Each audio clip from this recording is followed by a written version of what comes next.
Secunderabad MLA పజ్జన్నకున్న fan ఫాలోయింగే అలాగా. మొన్న డెహ్రాడూన్ టూర్లు ఉన్నప్పుడు గుండెపోటు వస్తే స్టంట్ వేసిర్రు. ఇప్పుడు జర కోలుకుంటే అలా మన్మన్ని చూడుర్రి అలా తాత గురించి ఎట్లా తొడలు కొట్టి చెప్తుండో. పజ్జన్నకు గుండెపోటు వచ్చి జర ఇప్పుడిప్పుడే కోలుకుంటుండు.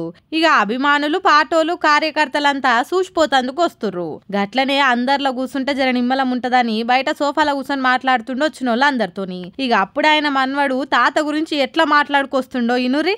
ఓటమికి ఓడించే సత్తా అంటే ఓపికకు ఓటమిని సైతం గెలిపించే సత్తా అంటుంది. అదే గెలుపు సత్తాక మన ప్రధాన నాయకులు కేసీఆర్ గారు మళ్ళీ మన ముందుకు వస్తారు. జాగ్రత్త.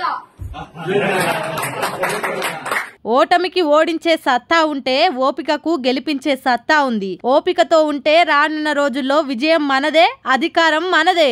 ఇన్నరా? ఓ దిక్కు తాతను పొగుడుకుంటేనే ఇంకో దిక్కు కేసీఆర్ ను కూడా ఆకాశానికి ఎట్లెత్తుతుండో. ఇక బుడ్డోడు జై జవాన్ జై కిసాన్ జై కేసీఆర్ అని తొడలు కొట్టుకుంటా మాట్లాడేసరికి ఆడున్నోళ్లే కాదు ఈ వీడియో చూసినోళ్ళు కూడా మురిచిపోవట్టిర్రు. ఇక కార్యకర్తల అభిమానులైతే ఒక్క తిరిగా లైకులు కొట్టి చేతులు నయంగా షేర్లు చేస్తున్నారు ఈ వీడియోను. ఏందో ఏమో కొందరు రిపోర్టర్లు అడిగే ప్రశ్నలకు హద్దులే ఉంటలేవు. లైలా సినిమా ప్రమోషన్ లా ఓ రిపోర్టర్ అడిగిన ప్రశ్నకు హీరో విశ్వక్ సేన్ జెర్షేప్ నోరు కూడా తెలవలే. అట్లుంది ఆయన క్వశ్చన్.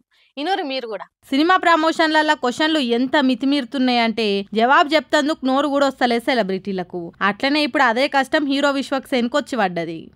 లైలా గెటప్ అనేది ఇప్పుడు ఇండియా వైడ్ ట్రెండింగ్ అవుతున్న మోనాలిసా ఎంత అందంగా ఉందో అంత అందంగా లైలా ఉందని కొంతమంది అంటున్నారు. ఇంకొంతమంది కేపీహెచ్బి ఆంటీ టైప్లో ఉంది అని కొంతమంది అంటున్నారు. సో దాని మీద రెస్పాన్స్ ఏంటి? ఇన్నరా రిపోర్టర్ ఏం అడిగిండో? మరి ఆయన మనసులున్నది అడుగుతుండో లేక నెటిజనాలు అట్లా మాట్లాడుకుంటారో తెలియదు కానీ జరసేపు హీరో విశ్వక్ సేన్ మాత్రం నోరు తెరిచిండా అడిగిన క్వశ్చన్ కు.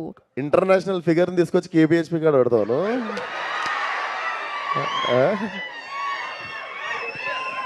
ఇంటర్నేషనల్ ఫిగర్ అది. ఇక ఆగితే ఆగిండు గాని ఇంటర్నేషనల్ ఫిగర్ ను కేపీహెచ్బి ఆంటీ అంటారా? ఎంత అన్యాయం రా అని జవాబిచ్చి నోరు మూపిచ్చిండు. ఇక ఈ వీడియో ఇప్పుడు సోషల్ మీడియాలో ఇరగమరగా తిరిగేసరికి అటు కేపీహెచ్బి ఇటు లైలా సినిమాకు బానే వర్కౌట్ అయిందని మాట్లాడుకుంటుర్రు నెటిజనాలు.